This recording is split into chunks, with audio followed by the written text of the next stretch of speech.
दुआ घर में अकेली बैठी बोर हो रही थी। रात होने को थी और अब तक फ़ाते का कुछ अता पता नहीं था।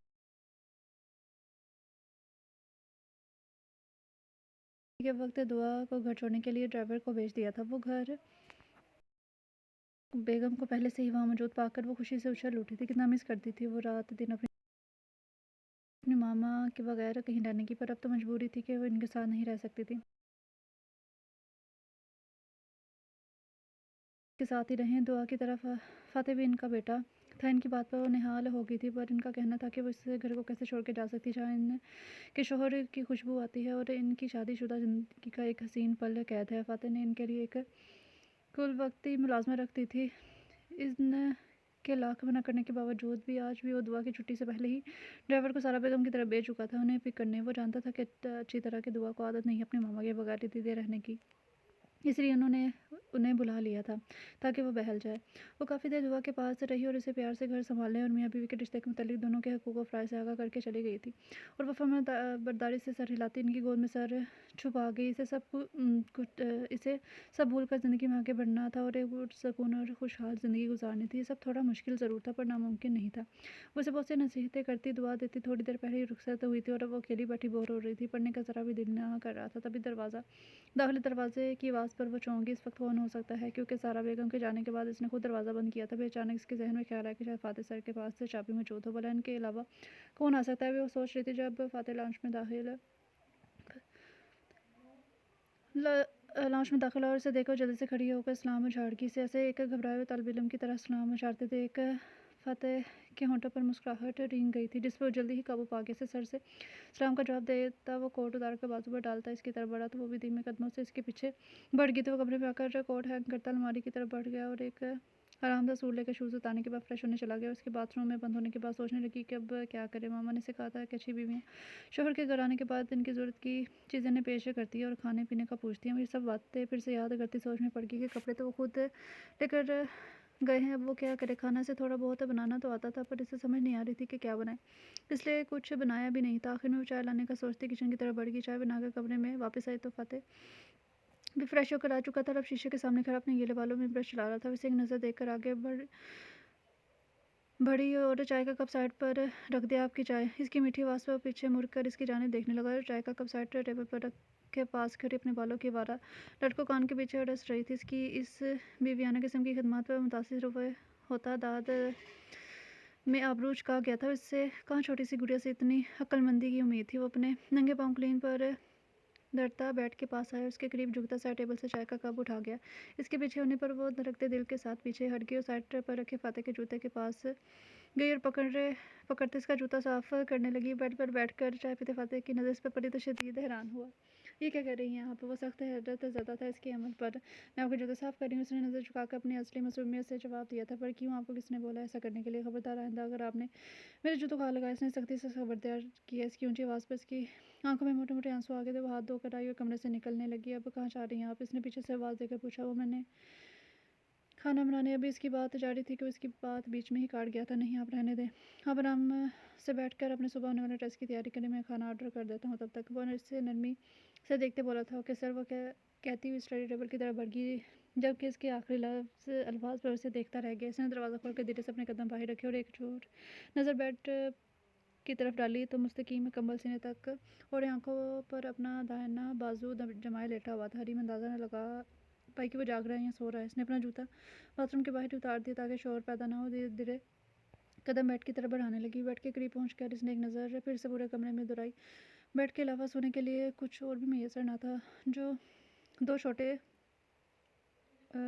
सोफ़े और इनके आगे एक मेज़ रखा था आतिशदान के पास, पर वो सोफ़े या मेज़ इसके सोने के लिए बिल्कुल भी ना था।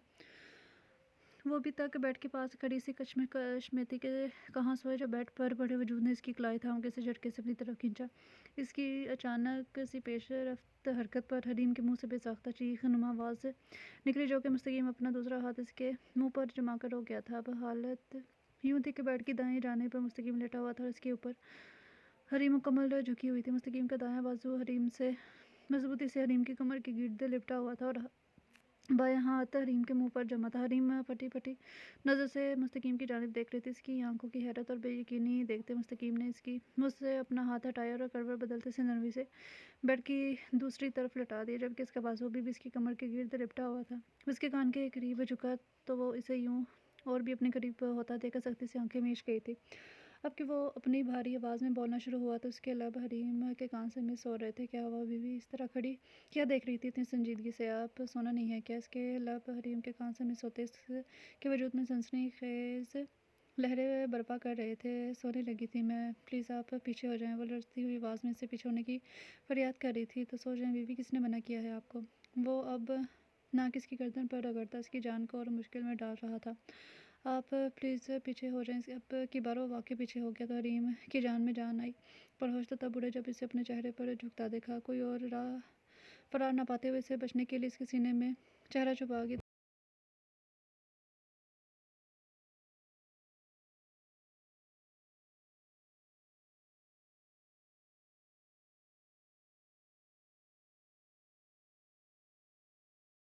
ने तो कभी ख्वाब में भी ना सोचा था कि संजीदा तरीन इंसान इस कदर रोमांटिक भी हो सकता है।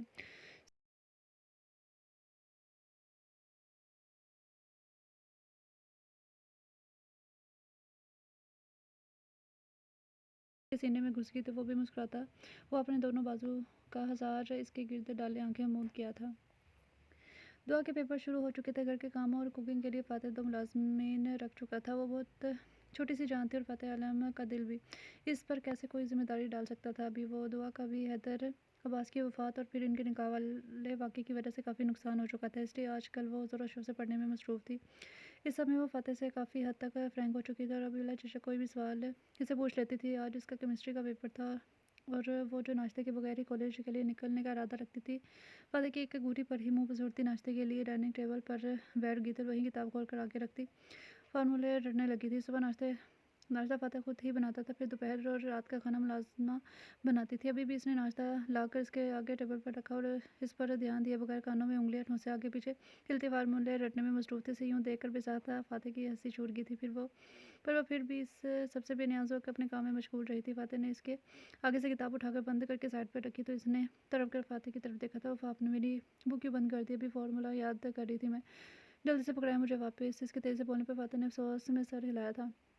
दुआ अगर आज का पेपर देना चाहती है ना तो चुपचाप जल्दी से ये नाश्ता ख़त्म करें, वरना आप भी घर रहेंगी और मैं भी। सेहत देखिए ज़रा आपने, एक हल्की सी भूख से ही उठ जाएंगी। और वैसे नाश्ता करने की तनबिया करते साथ साथ इसकी सेहत पर भी चोट करता बोला तो हैरत से दुआ का मुंह खुल गया था। अब इतना अजीब ही है, कितनी आसानी से कह रहे हैं कि घर ही रहिएगा और मेरी सेहत भी अच्छी खासी है। आप खुद जो मोटे हैं इसलिए मैं आपको जूस पे थे। फ़ातिह को ज़ोर का उछू लगा था।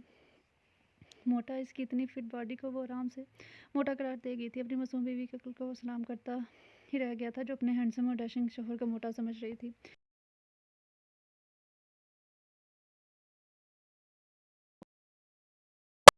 करवा दिया आपने मुझे।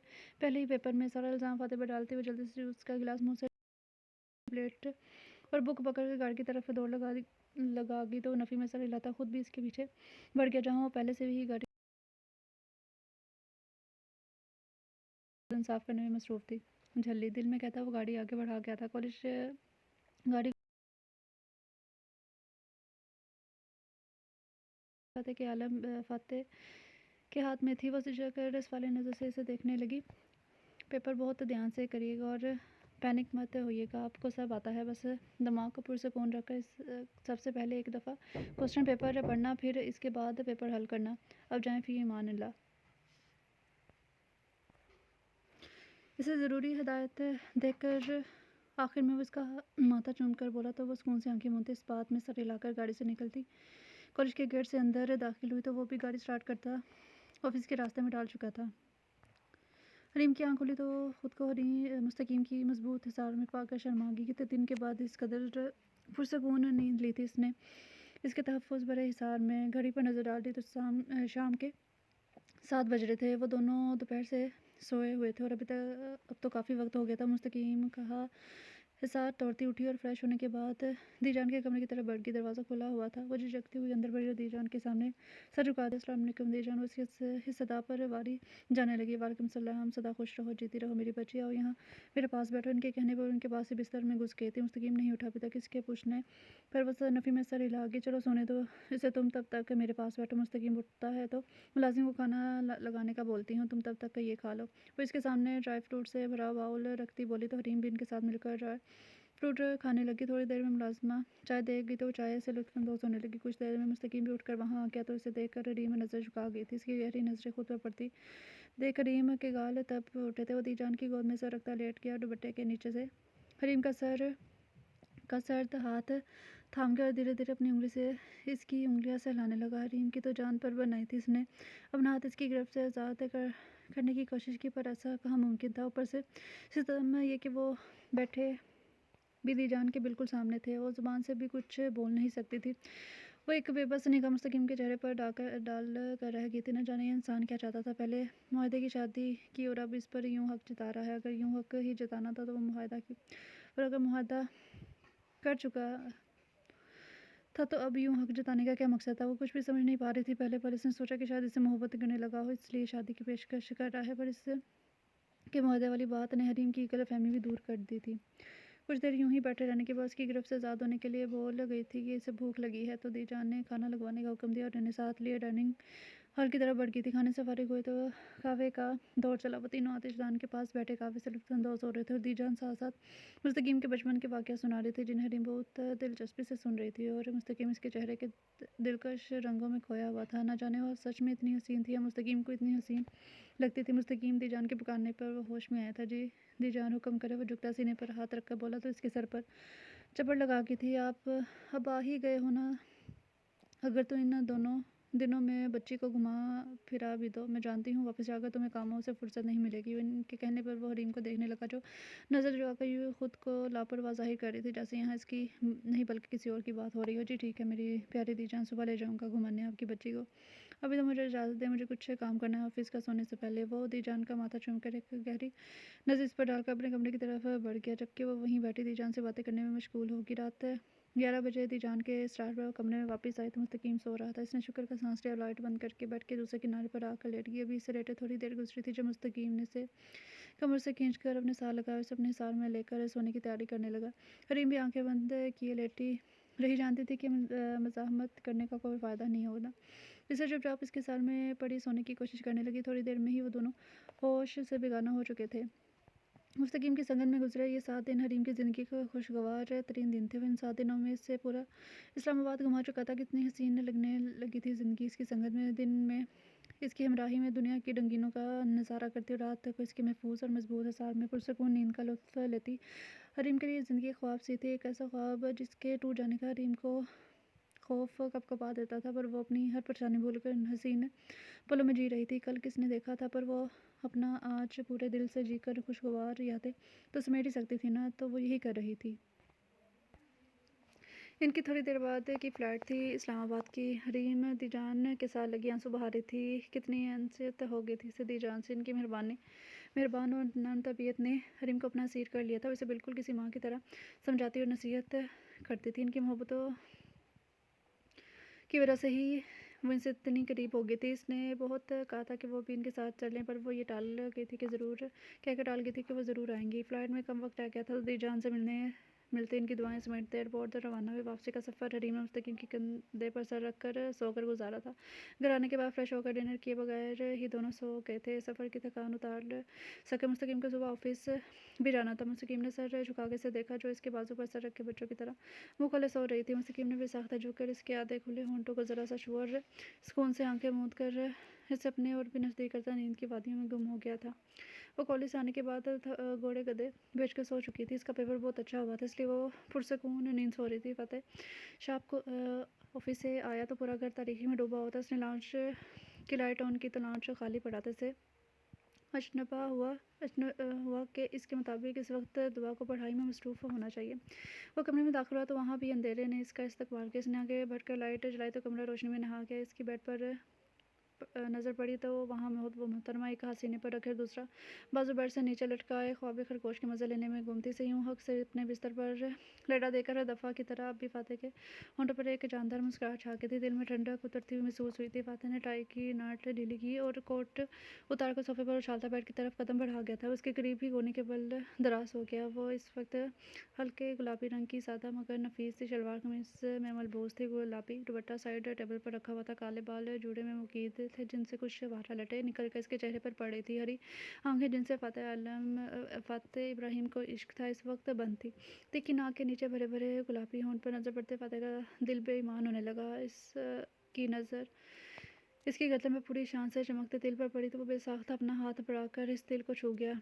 नज़रें फिसलती हुई इसके खूबसूरत जिस्म में उलझने लगी तो फ़ातिह ने नज़रें चुराई थी। वो पीछे होता बेड पर दराज हो गया और हाथ बढ़ाकर दुआ को अपनी तरफ खींच गया। वो नींद में कसमसाई और खुद ही इसके मज़ीद करीब होकर इसके सीने पर सर रख गई थी। फ़ातिह सरशारी से इसके चेहरे को तकने लगा और इसके नकूश को तकता अपनी आंखों को ठंडक पहुँचा रहा था। यूँ ही ना जाने कितना वक्त बीत गया। होश तो इसे तब आया जब वो इसी के हिसाब में पड़ी भरपूर अंगड़ाई लेती नींद से बेदार हुई थी। फ़ातिह का सांस सीने में रखने लगा। वो तो पहले इसका शेर था, अब इसे यूँ अपनी गुर्बत में जानलेवा अंगड़ाई लेता देख इसका कमबख्त दिल फिर से इसकी गुर्बत पाने के लिए हमकने लगा था, जिसे फ़ातिह बड़ी मुश्किल से सब्र करने पर आमादा कर पाया था। दुआ फटी फटी आंखों से अपने करीब तरीन वजूद फ़ातिह को देख रही थी। वो बिना दुपट्टे के लेटी थी। ऊपर से वो इसके इतने करीब होकर वो बेध्यानी में जो हरकत कर गई थी इस पर फ़ातिह की खुद पर गड़ी गहरी नज़र देकर वो मर जाने के करीब हुई थी। फ़ातिह इसकी मुश्किल समझते से खुद से और भी करीब करके इसकी कमर के गिर्द अपना बाजू मजबूती से लिपट गया था। कैसे यहाँ पर पेपर कैसा हुआ आपका? उसके चेहरे पर मौजूद लटको उसके कान के पीछे रास्ता नरमी से इससे पूछ रहा था। ठीक, वो नज़र झुकाती हुई इसकी गुर्बत से घबराई हुई बोली थी। क्या ठीक? मैंने 2 सवाल किए हैं आपसे, अब मुझे क्या पता कि आपने किस सवाल का जवाब दिया है। उसकी आंखों पर झुकता दोनों सब्ज़ नगीने चूम गया था। फ़ातिह इब्राहिम ख़ान को इश्क है इन सब्ज़ नगीनों से। ये हर दफ़ा नए सिरे से फ़ातिह इब्राहिम को तस्ख़ीर कर लेते हैं। वो इसकी आंखों में झांक कर कहता फिर से इसकी आंखों को अपने होठों के लम्स से मुतबर कर गया था। वो भी इसके लम्स से सुकून महसूस करती आंखें मूंदते पड़ी थी। आपने जवाब नहीं दिया अब तक मेरे सवालों का। इसकी दोबारा पूछने पर वो आंखें धीरे से खोलती इसकी तरफ देखने लगी। नज़रों के अचानक तसादुम पर वो धड़कते दिल के साथ नज़र झुकाए इसके मजबूत सीने पर टका गई थी। मैं ठीक हूँ और पेपर भी बहुत अच्छा हो गया है। इसके अल्फाज और गुर्बत पर वो सुर्ख पड़ गई थी। गुड, चले बहुत सौलिया, उठकर फ्रेश हो जाएं आप, मैं खाना गर्म करता हूँ, किचन में आ जाइएगा आप। इसका माथा चूमता उठ खड़ा और हाथ बढ़ा कर इसे भी उठाया था। वो फ्रेश होने के लिए बाथरूम में की तरफ बढ़ गई तो वो भी दिव्य मुस्कुराहट लबों पर सजा चेंज करने के लिए ड्रेसिंग रूम की तरफ बढ़ गया। मुस्तकीम आज मीटिंग के सिलसिले में 2 हफ्तों के लिए दुबई जा रहा था और टीम कल से सोच कर बेहाल हो रही थी कि वो ये 2 हफ्ते मुस्तकीम के बगैर कैसे गुजारेगी। गुजरे 2 महीनों में वो इसे अपनी इस कदर आदत डाल चुका था कि इसके बगैर इतने दिन गुजारना भी रीम के लिए महाल था।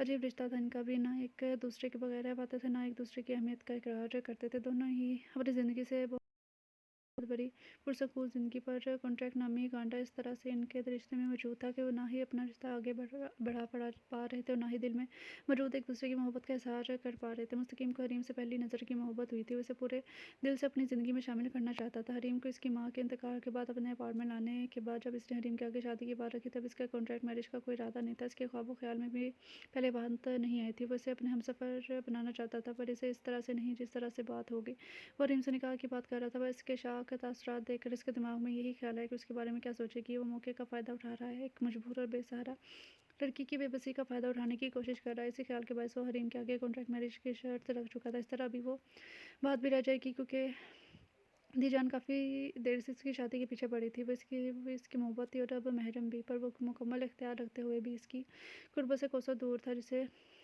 कुएं के पास खड़ा प्यासा, इसके लिए हरीम की कुर्बत पाना मुश्किल ना था, पर इसकी गैरत गवारा ना करती थी कि यूँ हरीम की नज़र में बनने एक मुआहदे के रिश्ते में इसकी कुर्बत हासिल करके हरीम को ये एहसास दिलाता कि वो इसे सिर्फ अपनी ज़रूरत पूरी कर रहा है या वादा खिलाफ़ी कर रहा है। इसने सोच लिया था कि दुबई से आते ही वो हरीम को सारी सच्चाई से आगाह कर देगा और अपनी मोहब्बत का इज़हार करेगा। इसे हमेशा के लिए खुद के करीब कर लेगा क्योंकि वो जान चुका था कि हरीम भी इसे मोहब्बत करने लगी है। इसकी आंखों में मौजूद चाहत के रंगों से मुस्तकीम लाइम ना था। वो कमरे में आया था, हरीम इसकी पैकी थी मुस्तकीम की तरफ इसकी पूछते पर फिर भी मुस्तकीम जानता था इसकी आंखें नम है। मुस्तकीम हरीम के हैंड पीछे जाकर खड़ा हो गया। इसकी कमर के गिर्द अपने दोनों बाजू बांधते अपनी ठोड़ी इसके कंधे पर टका गया। ये क्या कर रहे हैं आप? मुस्तकीम पीछे हटे, मुझे सुकून से पैकिंग करने दें।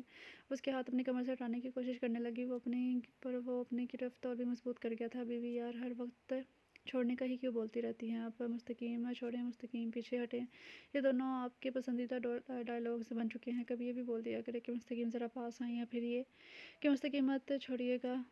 इसके यूँ बेबाकी से बोलने पर वो सुर्ख पड़ गई थी। शर्म कर लें मुस्तकीम। इसके यूँ शर्म से सुर्ख पड़ने पर और धीमी आवाज़ में बोलने पर मुस्तकीम का कहका गूंजा था। अरे मैं तो भूल ही गया था कि आपका एक पसंदीदा डायलॉग ये भी है। वो इसके कहे पर शर्मिंदा होती इसका हिसार तोड़ने लगी, तो वो भी इस अपनी गिरफ्त ढीली कर गया था। उसका रुख अपनी तरफ मोड़ के इसे दोनों कंधों से थाम कर अपने नज़दीक कर गया था। मिस करेंगी मुझे आप? वो इसकी आंखों में झांकते ऐसे सवाल करने लगा, तो वो नज़र चुरा के थी। नहीं तो मैं क्यों मिस करूँगी आपको? इसके कहने पर वो आबरू उचका कर देखने लगा।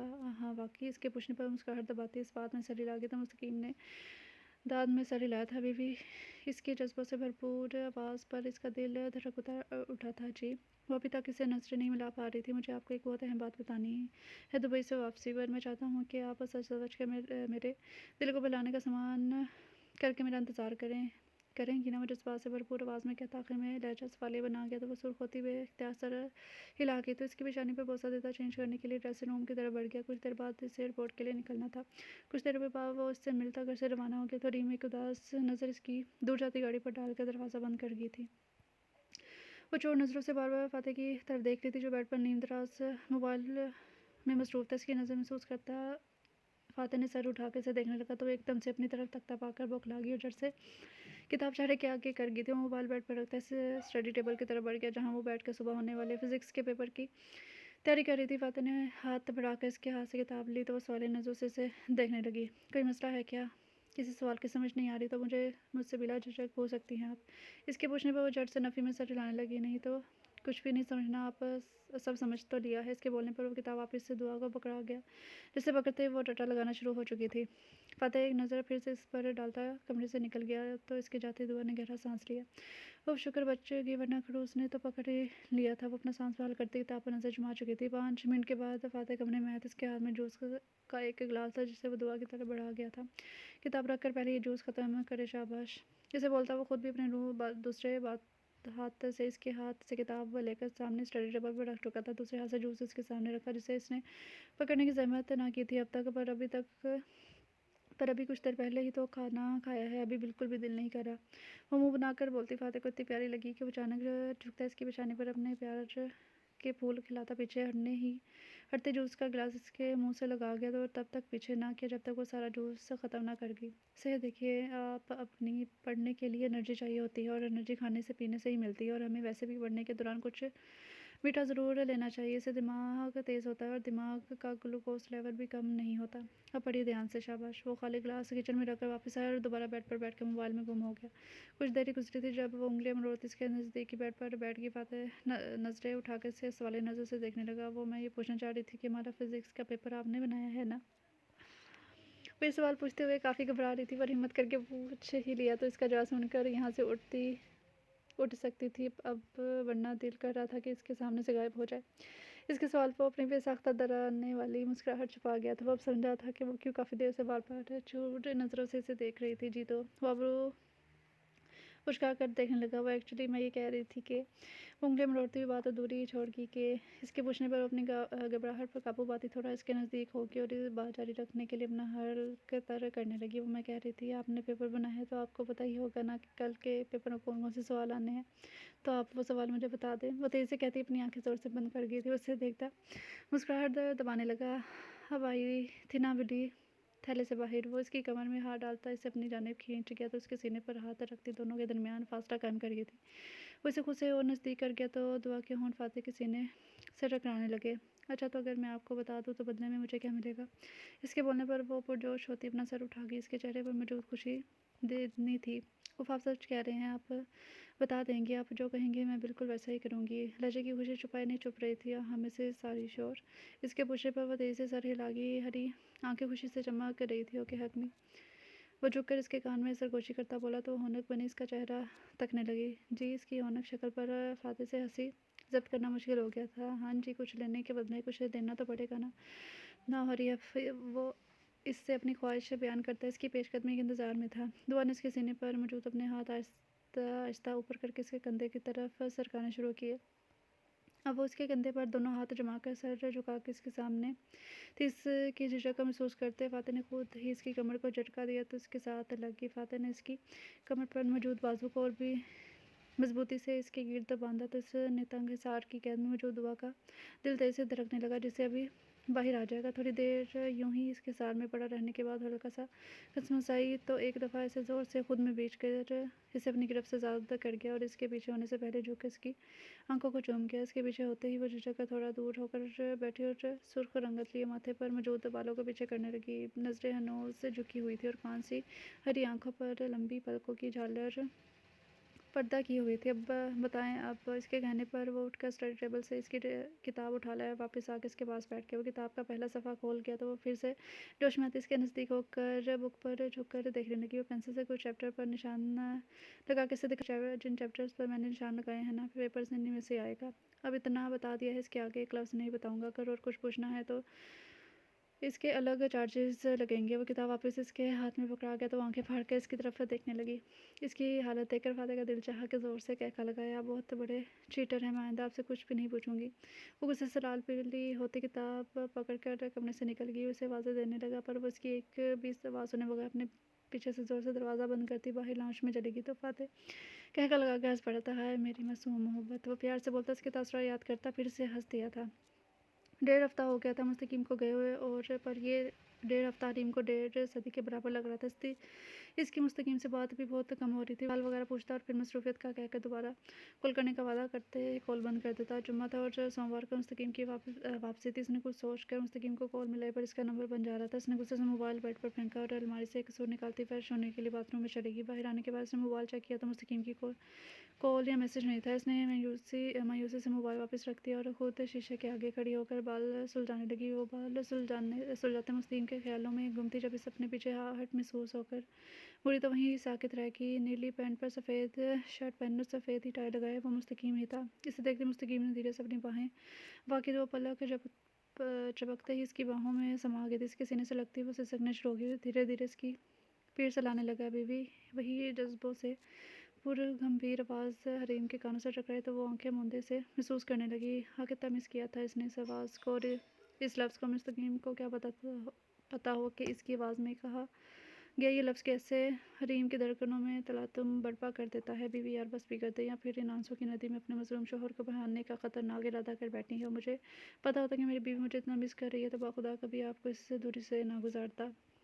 वो इसे खुद से दूर करता है। इसके आंसू पहुँचने लगा जो मेहरून लिबास में जो बट्टे के बगैर इसकी बाहों में सिमटी सुर्ख रंग चेहरे पर सजाए इसके होश उड़ा रही थी। इसकी गहरी जिस्म में उतरती नजरें खुद पर महसूस करते हुए अपना दुपट्टा उठाने के लिए बेड की तरफ लिपकी। वो इसकी कलाई अपनी गिरफ्त में लेता अपने और इसके दरमियान फासला ख़त्म करता इसे झुककर बाहों में लिए बेड की तरफ बढ़ गया था। इसे बेड पर लेटाकर खुद भी इसके पास बैठ गई थी। रीम ने उठने की कोशिश की तो उसके कंधों पर दबाव डालते उसे वापस बेड पर गिरा गया। उसे सिर से पाँव तक अपनी नज़रों के सहारे में ले गया। इसकी एक्सरे करती नजरें अपने जिस्म पर पड़ते देखो दोनों हाथ अपने से अपना चेहरा छुपा गई थी तो वो गहरा मुस्कुरा दिया। उसके हाथ इसके चेहरे से हटाता इसकी पेशानी को अपने प्यार भरे लम्से में कहा गया था, जानती हैं हरीम मेरा सुकून है आप। जब जब मैं आपको देखता हूँ तो ये दिल सजदा शुक्र में झुकने लगता है। उसका हाथ पकड़ अपने दिल पर रख गया था। वो अपनी तेज़ धड़कनों से इसकी धड़कनें महसूस करने लगी थी। मैंने जब पहली दफ़ा रेस्टोरेंट में आपको देखा तो मेरे दिल ने तभी मुझे धोखा दे दिया और मेरा होते हुए भी ये सिर्फ़ और सिर्फ आपके लिए धड़कने लगा। इस दिल की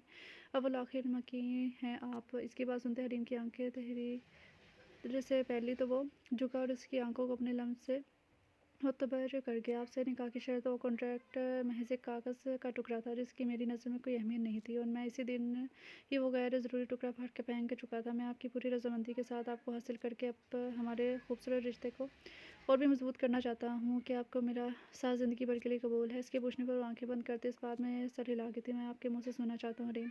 इसके कहने पर अपनी तेज़ होती सांसों में इसकी मोहब्बत का कबूलियत का शर्फ बख्श गई थी। कबूल है इसके इकरार पर वो सरशार होता इसके चेहरे पर झुक गया और अपनी मोहब्बत के फूल खिलाने लगा। इसकी पेशानी पर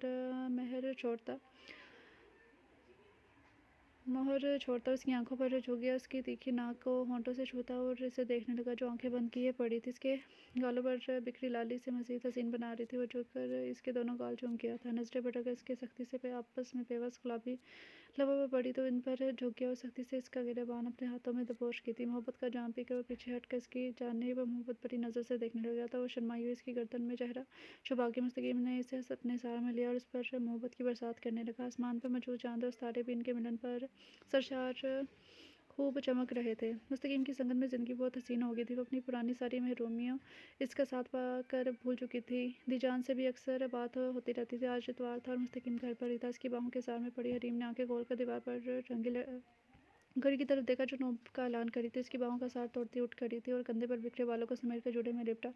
जमाई रोकते एक भरपूर अंगड़ाई ली और मुड़कर मुस्तकीम के माथे पर बोसा देकर उठती फ्रेश होने के लिए बाथरूम में की तरफ बढ़ गई। वो फ्रेश होकर वापस आया तो मुस्तकीम अब तक गहरी नींद में सो रहा था। वो इस पर एक मुस्कुराती नज़र डालकर किचन की तरफ बढ़ गई ताकि स्पेशल ब्रेकफास्ट का इंतजाम कर सके। वो तवे पर पराठा डाले खड़ी थी जब पीछे से मुस्तकीम इसे अपनी सार में लेकर आया था। गुड मॉर्निंग मेरी जान। वो अपनी थोड़ी इसके कंधे पर टका कर बोला था। Good morning. अच्छा हुआ खुद ही उठ गए आप, मैं आपको ही उठाने जा रही थी नाश्ते के लिए। उसे देखकर मुस्कुराकर कहती फिर से तवे की जानब में तवज्जो हो गई थी। देख ले बीवी, आपने याद किया और हम सर के बल आपकी खिदमत में हाजिर हो गए। इसके कहने पर वो खिलखिलाकर हंसती थी। बहुत नवाजिश हजूर बंदी, आपकी ये मेहरबानी हमेशा याद रखिएगा। वो भी शरारत से बोली।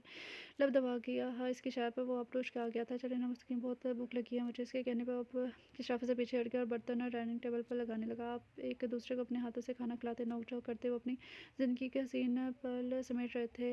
हर वीकेंड की तरह ये वीकेंड भी इन दोनों के ने खूब मौज मस्ती करते एक दूसरे की संगत में बिताया था। दुआ के पेपर बहुत अच्छे हो गए थे। पेपर्स के बाद 10 छुट्टियां थी। फ़ातिह ने सोचा कि ये छुट्टियां वो दोनों किसी अच्छे से टूर पर गुजारेंगे। वो अपनी और दुआ की टिकट्स भी करवा चुका था पर एक दिन पहले ही इसे एक ज़रूरी मीटिंग के लिए आउट ऑफ सिटी जाना पड़ा और वो ना चाहते हुए भी इसे दुआ को सहारा पेरम की तरफ छोड़कर मीटिंग के लिए जाना पड़ा था। दुआ भी बहुत पुरजोश थी फ़ातिह के साथ पहली दफ़ा इसे लंबे टूर के लिए, पर इसका सारा प्लान ही ख़राब हो गया था। वो आज सुबह बुरे मूड के साथ ही कॉलेज आई थी पर चौथे लेक्चर में जो खबर मिली वो खुशी से चीख पड़ी थी। कॉलेज स्टूडेंट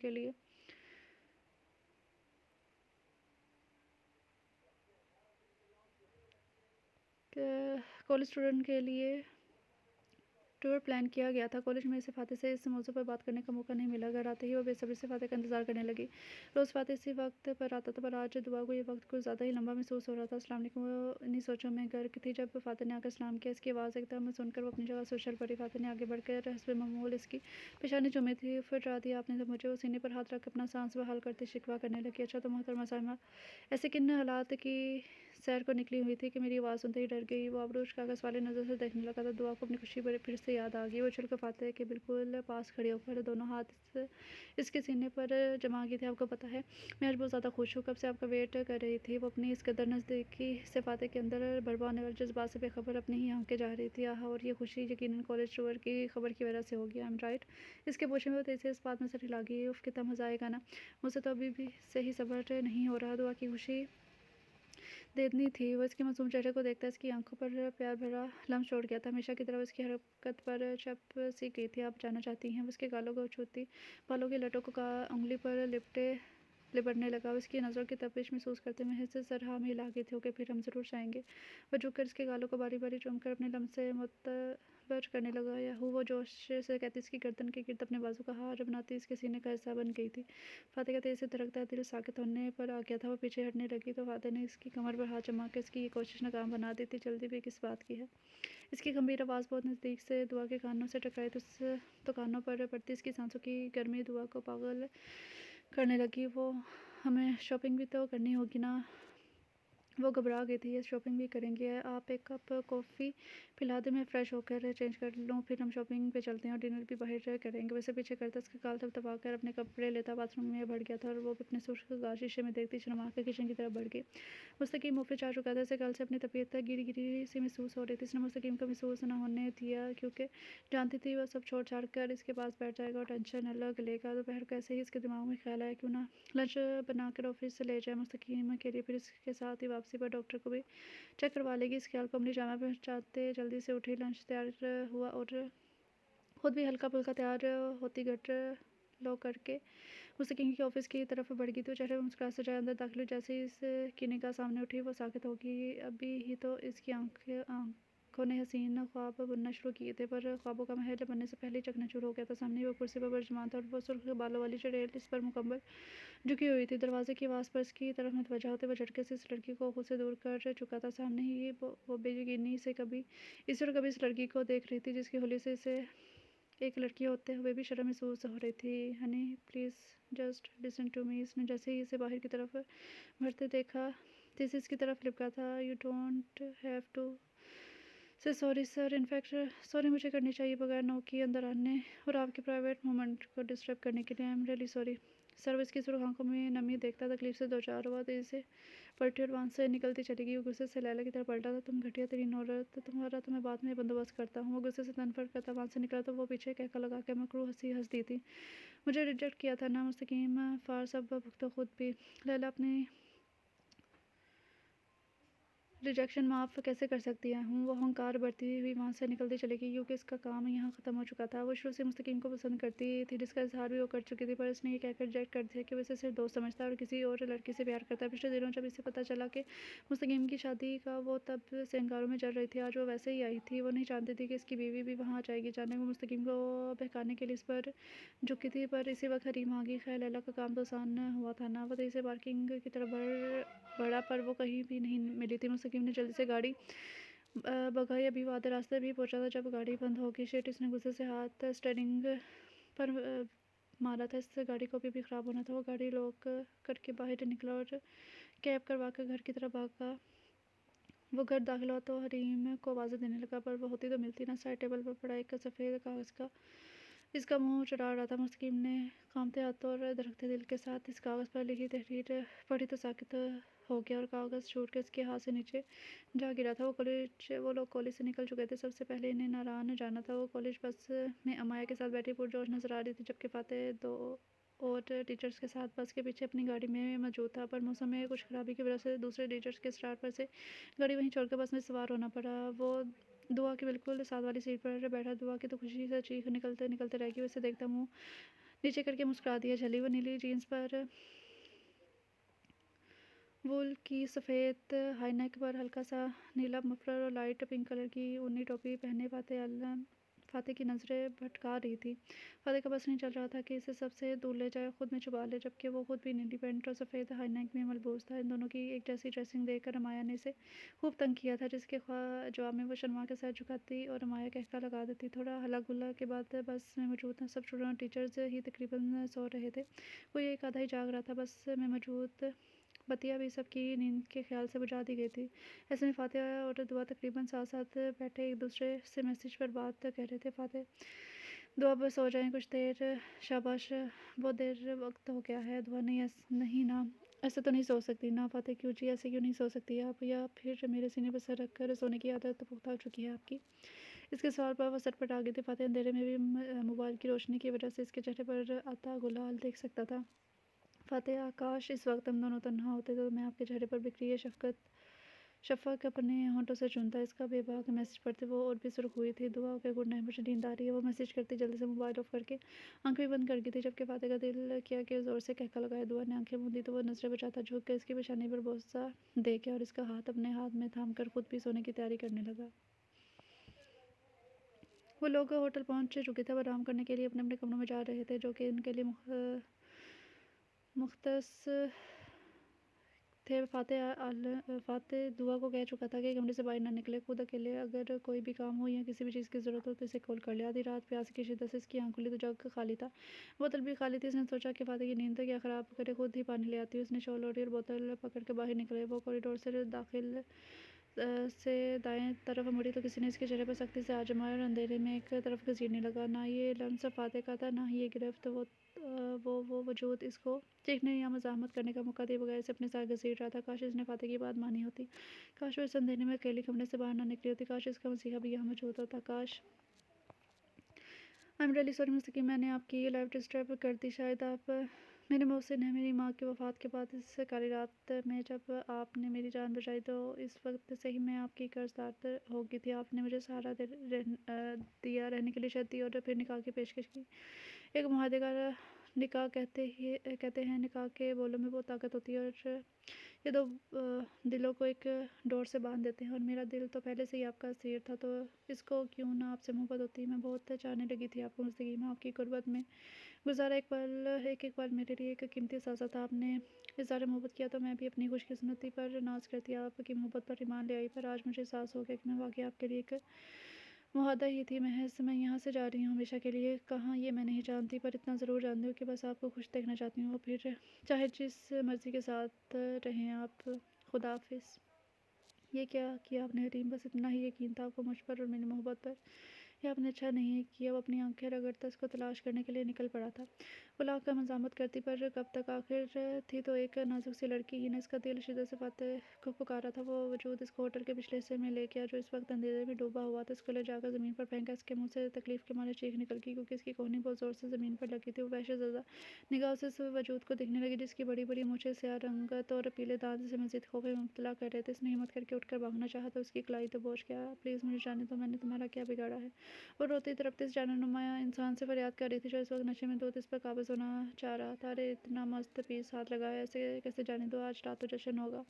वो मकरूह कहका लगाते इसकी शाल खींचकर दूर फेंक दिया था। इससे पहले कि अपना हाथ इसके गिरबान तक लेकर जाता, फातिह ने पीछे से इसका हाथ अपनी गिरफ्त में लिया। इसके चेहरे पर एक ज़ोरदार मुक्का मारकर दुआ को इससे दूर किया था। ऊंची आवाज़ में रोती इसके गले लगी। फातिह ने नरमी से इसे अलग किया और इस सांड की तरफ बढ़ा। वो जुनूनी पर होकर इस पर पल पड़ा था, लातों मुक्कों और ठोकरों से इसे मारने लगा। इतनी देर में वहाँ सिक्योरिटी आकर फातिह को बहुत मुश्किल से इसे अलग किया, जिसकी मरने वाली हालत हो गई थी। फातिह शर्ट के कफ से अपने होंठों से बहता खून साफ करके दुआ की तरफ बढ़ा और इसे चादर उड़ाकर अपने सार में लेता इसे कमरे की तरफ बढ़ गया। इसे कमरे में लाकर दरवाज़ा लॉक किया और इसे बेड पर बिठाया और खुद बालों में उंगलियां फंसाकर कमरे में चक्कर लगाने लगा। दुआ खौफजदा नज़र से इसके गुस्सीले चेहरे को देखने लगी। वो अब तक हिचकों के साथ रो रही थी। फातिह गुस्से से इसकी तरफ लिपका और इसे दर्द बाजू से थाम कर सामने खड़ा किया। क्या कहा था मैंने आपसे कि कमरे से बाहर नहीं आना? कहा था ना कि मुझे कहा था कि नहीं? जवाब दे मुझे। इसके जारहाना अंदाज में पूछने पर दुआ के मुंह से चीख निकल गई और मज़ीद रोने लगी। फातिह इसकी सुर्ख पड़ती हरी आंखों में देखने लगा और इसे एकदम खींचकर अपने सीने से लगाया। वो भी रोती इसकी गिरद हसार कम कर गई थी। जब इसका रोना कम हुआ तो फातिह ने नरमी से इसे खुद से अलग किया और बेड पर बिठाकर खुद भी इसके साथ ही बैठ के उसने एक गिलास में पानी डाला और उसके मुंह से लगाया। जब वो पानी पी चुकी थी तो बाकी बचा हुआ पानी खुद भी पी कर गिलास साइड पर रख गया। गिलास रखकर वो उठकर अपने बैग की तरफ बढ़ा। उसमें से एक ट्राउज़र और शर्ट निकाला था। उठे और चेंज करके आए जल्दी। वो कपड़े से थमाकर बोला। चुपचाप कपड़े पकड़े बाथरूम की तरफ बढ़ी। इसके जाने के बाद फातिह ने शर्ट बदली और हीटर चला दिया। वो कपड़े बदल कर बाहर आए तो इससे सीरियस हालत में भी फातिह से इसकी हालत देखकर हंसी जब्त करना महाल हो गया था। शर्ट के बाजू भी फोल्ड किए हुए थे, ट्राउज़र के पोंचे भी। वो इस वक्त एक क्यूट सी बच्ची लग रही थी।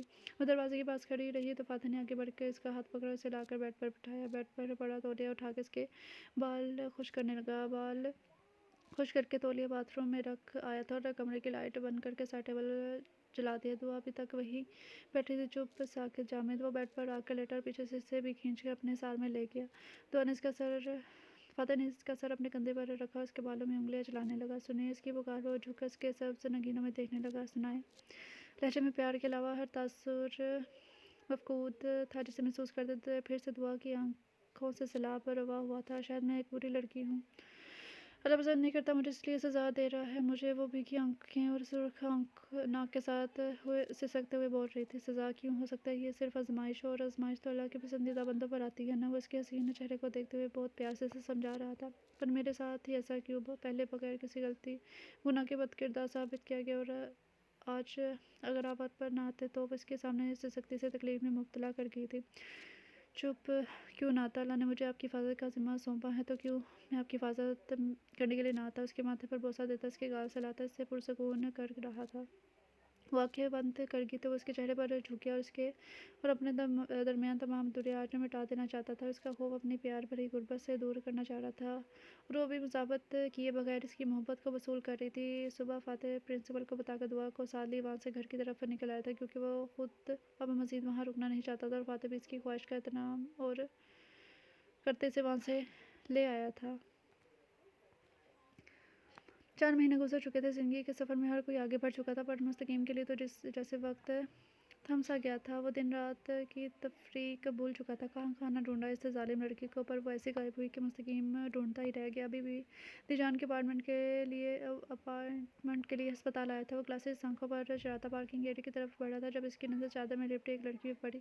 इस लड़की पर रीम का गुमान हुआ। इससे पहले कि वो वहाँ से निकलती अपने वहम की तस्दीक के लिए वो तेज़ से इसकी तरफ बढ़ा था। रीम वो तरफ कैसे पुकार गया था तो आगे वजूद एक पल को साकित हुआ और इसके बाद तेज़ से आगे बढ़ने लगा। इसकी तेज़ी देखते मुस्तकीम को यकीन हो गया वो हरीम ही थी। वो इसके पीछे लपका और इसकी कलाई थाम कर झटके से इसका रुख मुड़ गया। हरीम मेरी जान। उसका सुर्ख चेहरा देखकर तरफ कैसे सीने से लगा गया। छोड़े मुझे। वो मजामत करती से दूर होने लगी पर मुस्तकीम की गिरफ्त मजबूत थी। इसके वजूद में रूनुमा हुई वाज़ेह तब्दीली को महसूस करके मुस्तकीम की आंखें नम हुई थी। उसे खुद से अलग करता नरमी से इसका बाजू अपने गिरफ्त में ले गया था। गाड़ी की तरफ बढ़ गया था। अपना बाजू छुड़वाने की कोशिश करती रही पर मुस्तकीम इसकी मज़ाहमत पर ध्यान न दिए बगैर उसे गाड़ी में बिठाकर गाड़ी लॉक करता खुद ड्राइविंग सीट पर आकर बैठे गाड़ी आगे बढ़ा गया था। पूरे सफ़र के दौरान दोनों के दरमियान कोई बातचीत नहीं हुई थी। घर के बाहर पहुंचकर मुस्तकीम बाहर निकला। उसे नरमी से थाम कर बाहर निकाला। वो मुसलसल आंसू बहा रही थी। उसे लिए अंदर की तरफ बढ़ गया था। नाश में सोफे पर एक गिलास पानी लिया और ख़ुद भी इसके मुँह से लगाया। वो पानी पी चुकी थी तो मुस्तकीम गिलास साइड टेबल पर रख चुका था। इसके दोनों हाथ अपने हाथों में थाम कर अपनी आंखों से लगा गया। क्यों हरीम, क्यों आपने मेरे साथ ऐसा किया? क्या कमी नजर आई थी आपको मेरे प्यार में? मुझे सारी ज़िंदगी इस बात का दुख रहेगा हरीम कि आपने मुझसे प्यार तो किया पर मुझ पर और मेरे प्यार पर एतबार नहीं किया और आपने इतनी बड़ी खबर छुपाई मुझसे। मैं वो आपके रुतबे पर फायज होने वाला हूँ। ये खबर जानने का सबसे पहला हक था मेरा। आपने ना सिर्फ खुद को मुझसे दूर किया बल्कि मेरी लात को भी मुझसे ओझल किया। क्यों हरीम, जवाब दे मुझे। वो दुख से बोलता आखिर में तड़प कैसे सवाल कर गया था। मुझे माफ़ कर दे मुस्तकीम, मैं जानती हूँ कि मैं आपकी गुनहगार हूँ। मैं मोहब्बत अगर बैठी पर एतबार नहीं कर सकी। मैं बहुत डर गई थी मुस्तकीम। मुझे लगा आपने मुझसे समझौते के तहत शादी की और कॉम्प्रोमाइज़ कर लिया और इस दिन लैला को यूँ आपके साथ देखकर मैं बहुत हर्ट हुई थी और जल्दबाजी में वो कदम उठा बैठी। मैं जानती हूँ कि आप मुझे ढूंढ लेंगे इसलिए एक हॉस्टल में आ गए थे। कुछ दिन बाद ही मुझे पता चला कि मैं प्रेग्नेंट हूँ। मैं वापस आना चाहती थी पर जो हरकत कर चुकी थी अब कैसे आपका सामना करती। मुझे माफ़ कर दें प्लीज़। हो सकती है आखिर में इसके आगे हाथ जोड़ के तो मुस्तकीम ने तड़प के इसके हाथ तो पकड़ कर इसे सीने से लगाया था। कि मुझे शर्मिंदा करी हो रही मैं आप प्लीज़ पहली और आखिरी मोहब्बत है मेरी आपकी तो 100 खताएं भी माफ़ हैं। वो मोहब्बत से बोलते से सीने में भींच गया था। अभी भी इसकी जज्बात से भरपूर आवाज़ में महीनों बाद पुकार सुनती और सुकून से आंखें बंद कर गई थी। जी, इस खूबसूरत तोहफे के लिए बहुत शुक्रिया आपका। आप नहीं जानती आपने कितनी बड़ी खुशी दी है मुझे। I love you more than my life. वो इसे खूबसूरत इजहार से नवाजता इसके पेशाने पर लब रख गया था। वो दोनों इस वक्त अस्पताल के कॉरिडोर में बेंच पर बैठे थे। थोड़े से फासले पर हाथ में तस्बीह पकड़े फ़ाइका बेगम बैठी हुई थी। फातेह हाथ की मुट्ठी बनाकर होंठों पर रखे बैठा था। आंखें जब्त सुर्ख हो रही थी। इब्राहिम साहब को हार्ट अटैक हुआ था। फातेह लाख इनसे नफरत का प्रचार करता पर यह खबर सुनकर से लेकिन ये खबर सुनकर वो तड़प उठा था गोया किसी ने जिस्म से रूह अलग कर दी हो। वो तो माँ के बाद सारी ज़िंदगी बाप के प्यार से महरूम रहा था पर दिल में कहीं ना कहीं ये उम्मीद थी कि ज़िंदगी में कभी किसी मोड़ पर एक ही दफ़ा तो वो इसे गले लगाएंगे। वो 10 साल का था जब इसकी माँ का इंतकाल हो गया। तब इसे शिद्दत से बाप के प्यार की ज़रूरत थी पर इब्राहिम खान अपनी महबूब बीवी की मौत के गम में इस कदर डूबे हुए थे कि इकलौते बेटे से ही काफिल हो गए। माँ के दबाव में आकर फ़ायका से शादी कर ली पर इस सब में बेटे से इस कदर दूर हो गई कि वो शक्ल देखने का भी रवा दावा ना रहा। फ़ायका बेगम एक बहुत अच्छी और वफादार बीवी साबित हुई थी। उन्होंने फातेह के नज़दीक होने की बहुत कोशिश की पर यह फासला कभी ना सिमट सका। फातेह दुआ निज के कंधे पर हाथ रख कर पुकारा तो होश में आया था। परेशान ना हो आप प्लीज़, बाबा को कुछ नहीं होगा इंशाल्लाह। वो इसे हौसला देती बोली तो नम आंखें लिए इसके कंधे पर सर टिका गया था। मैं बहुत बुरा हूँ दुआ। उन्होंने हमेशा मेरी तरफ बढ़ने की कोशिश की पर मैं बचपन की बातें दिल के मैं हमेशा इन्हें नज़रअंदाज करता रहा कि तड़पे हैं वो मेरे लिए। मुझे इनकी तरफ का आज अंदाज़ा हुआ है अगर उन्हें कुछ हो गया तो मैं क्या करूँगा। दुआ कभी खुद को माफ़ नहीं कर पाऊँगा। अब इसके कंधे से लगा बाकायदा रो रहा था। कुछ भी नहीं होगा। अब आप बस अल्लाह से अच्छे की उम्मीद रखें। उसके बालों में उंगलियां चलाती से प्यार भरे लम्स और लफ्ज़ों से पुरसकून करने की कोशिश कर रही थी। तभी दरवाज़ा खोलकर डॉक्टर बाहर आए। फूट कर तेज़ से उनकी तरफ बढ़ा। इसके पीछे ही फ़ायका बेगम भी आ गई थी। डॉक्टर मेरे फादर कैसे हैं? बेचैनी से पूछ रहा था। मुबारक हो मिस्टर फातेह, वो अब खतरे से बाहर हैं। आप लोग कुछ देर तक इनसे मिल सकते हैं। डॉक्टर ने ज़िंदगी की नवीद सुनाई थी। वो खुशी से कि सांस के तहत मुड़ता बेसख्ता फ़ायका बेगम को अपने साथ लगा के था। मामा सुना अपने डॉक्टर ने क्या कहा? वो फ़ायका बेगम से बोला जो अब तक साकित खड़ी थी। फिर यकायक इनके जामिद वजूद में जंबिश हुई और उन्होंने फातेह के गिर्द अपने दोनों बाजू लिपटे थे। हाँ मेरे बच्चे। वो दोनों हाथों के प्याले में इसका चेहरा बढ़ के इसका माथा चूमने लगी। मुझे माफ़ कर देना मेरे बच्चे। वो रोती हुई फातेह से मुखातिब हुई थी। नहीं मामा, आप क्यों माफ़ी मांग रही हैं? मुझे माफ़ी तो मुझे मांगनी चाहिए। वो शर्मिंदा तब अपनी नज़रें झुका कर खड़ा हुआ और कैसे और दुआ कैसे इसे शर्मिंदा होता देख सकती थी। चले भाई ये माफ़ीनामा बंद करे अब दोनों। वो क्या है ना, आप लोगों का ये इमोशनल सीन देखकर मेरी आंखों में भी आंसू आ गए हैं। देखे वो शर से बोली, आंखें पटपटा कर दिखाने लगी। जहाँ फ़ाते के होंठों पर मुस्कुराहट आ गई तो वहीं फ़ायका बेगम भी हंसती हुई इसे प्यार से अपने साथ लगा के फ़ाते ने गहरी पुरसकून सांस खारिज की। इसे यकीन था कि वो अपने बाप को बना लेगा। वो लोग इस वक्त अस्पताल के कमरे में जमा थे। हरीम ने आज एक प्यारे से बेटे को जन्म दिया था। दुआ और हरीम की अच्छी खासी दोस्ती हो गई थी। जैसे ही फ़ातिह ने इसे खबर दी कि हरीम और मुस्तकीम का बेटा हुआ है, और इसी वक्त बेबी देखने की खुशी में तैयार होकर इसके पीछे चल पड़ी थी कि अभी चले ना चार। फ़ातिह को भी इसकी माननी पड़ी थी। बेबी इस वक्त दुआ की गोद में था और वो बार बार इश्तियाक से इसके छोटे छोटे हाथ पाँव चूम रही थी। हरीम और मुस्तकीम इसकी हरकतों पर हंस रहे थे और फ़ातिह वो इसे पुरशौक निगाहों से देखने में मसरूफ़ था। वो फ़ातिह देखी ना, इसकी स्किन कितनी सॉफ्ट और कितना प्यारा है ना ये। वो कहती फिर से चूम गई थी अब कि फ़ातिह भी इसके बचपने पर हंस दिया था। वैसे फ़ातिह अगर भाभी को इतने ही पसंद हैं बेबीज़ तो मेरा ख्याल है कि तुझे इस बारे में सोच लेना चाहिए संजीदगी से। अब मुस्तकीम फ़ातिह को शरारत भरे अंदाज में कहता लब दबा गया जबकि इसकी बात सुनती दुआ कान की लो तक सुर्ख पड़ गई थी। मोहतरमा अभी तक खुद बेबी हैं, पहले खुद तो बड़ी हो जाएं। क्यों, सही कहा ना मैंने। वो भी शरारत से बोलता आखिर में इससे सवाल तो आ गया था, बहुत फजूल बोलते हैं आप। उसके बाजू पर पंच मार कर खफा से बोलती फ़ातिह को इतनी प्यारी लगी कि वो सबकी मौजूदगी का लिहाज किए बगैर इसका गाल चूम गया। इसे जो उम्मीद होता देख कर इन तीनों का कहका गूंज उठा था। इसी वक्त फ़ातिह का मोबाइल बज उठा। इसने देखा जहाँ पापा कॉलिंग लिखा रहा था, लेकिन उन्होंने पूछने के लिए कॉल की होगी कि अब तक घर क्यों नहीं है। फ़ातिह और दुआ हरीम और मुस्तकीम से मिलते इनको अलविदा बोलकर वहाँ से घर की तरफ निकल पड़े थे। बेशक हर मुश्किल के साथ आसानी है, आजमाइश भी अल्लाह के पसंदीदा बंदों पर ही आती है, पर वो घबराते नहीं बल्कि अल्लाह पर पुख्ता यकीन रखते हैं, मुसीबतों का सामना करते हैं और अल्लाह की बारगाह में सुरखरू ठहरते हैं। सो रीडर्स, नॉवल का नाम है तेरी उल्फत में सनम। इसकी राइटर हैं मीम आइन, और उम्मीद करती हूँ आप सबको ये नावल अच्छा लगा होगा। और अगर मैं अपना कहूँ तो मुझे तो ये नावल अच्छा लगा, अच्छा था, अच्छी स्टोरी थी। तो आप लोग भी ज़रूर बताइएगा कि आपको ये नावल कैसा लगा। इंशाल्लाह ताला कल मिलते हैं न्यू नावल के साथ। तब तक के लिए अपना ख्याल रखें, खुश रहें, अल्लाह हाफिज़।